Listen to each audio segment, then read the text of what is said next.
Baik, untuk video kali ini saya akan memaparkan isi webinar kemarin. Nah, dalam webinar yang lalu banyak materi yang disampaikan tentang emotional intelligence. Salah satunya yang dapat saya pahami adalah EQ. EQ atau emotional quotient adalah kemampuan untuk mengenali atau mengelola perasaan diri sendiri dan orang lain. Dalam ilmu psikolog, kecerdasan emosional membahas tentang bagaimana kecerdasan seseorang dalam mengatur emosi diri dan ketika berinteraksi atau berhubungan dengan orang lain. Menurut pakar yang bernama Howard Gardner atau Harvard, EQ adalah tingkat kemampuan kita untuk memahami orang lain, apa yang memotivasi mereka, dan bagaimana bekerja secara kooperatif dengan mereka. Ada lagi juga yang beranggapan EQ lebih penting daripada kecerdasan seseorang dalam mencapai kesuksesan kehidupan dan karirnya. Di saat ini tuh kesuksesan seseorang bergantung pada kemampuan untuk membaca sinyal orang lain dan bereaksi dengan tepat terhadap mereka. Saya agak lupa ya, nggak tahu ini dalam webinar kemarin atau mungkin materi yang disampaikan sama Budia dalam pelajaran emotional intelligence. Yang saya ingat pokoknya emosi itu kebagi menjadi 5 bagian. Yang pertama ada kesadaran diri, yang kedua ada pengaturan diri, yang ketiga ada motivasi, keempat empati, dan kelima kalau nggak salah keterampilan sosial. Nah, yang pertama kesadaran diri. Nah, untuk mengetahui apa yang kita rasakan suatu saat dan menggunakannya untuk membantu pengambil keputusan diri sendiri, memiliki tolak ukur yang realistis atas kemampuan diri dan kepercayaan diri yang kuat.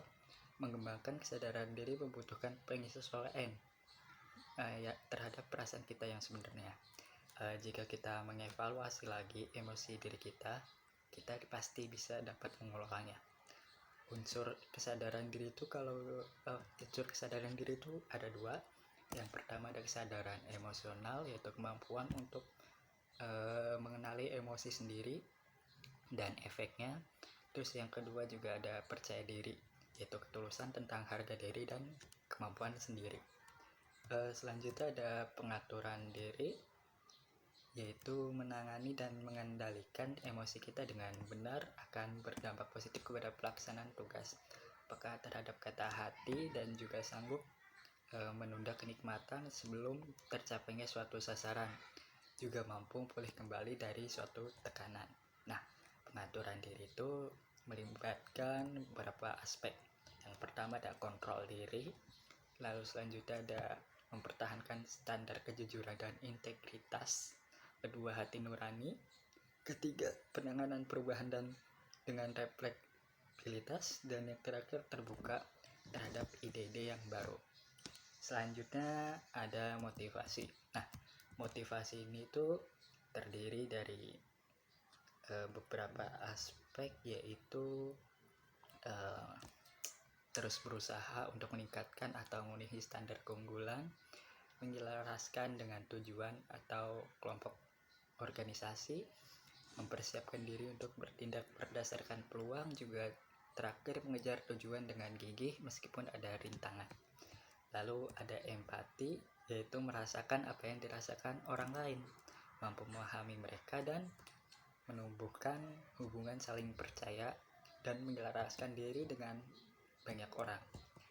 Yang terakhir ada yang namanya tadi keterampilan sosial. Keterampilan sosial sendiri bisa berguna di dalam masyarakat.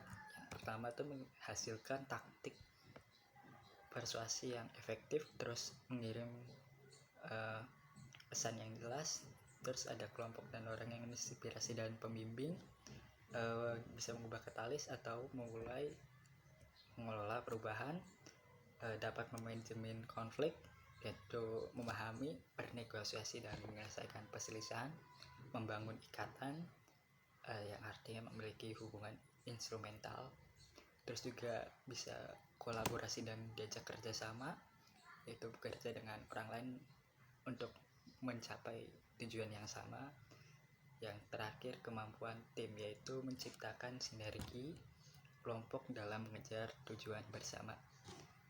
Sekian dari saya mengenai review webinar kemarin. Mohon maaf bila ada kesalahan kata. Terima kasih.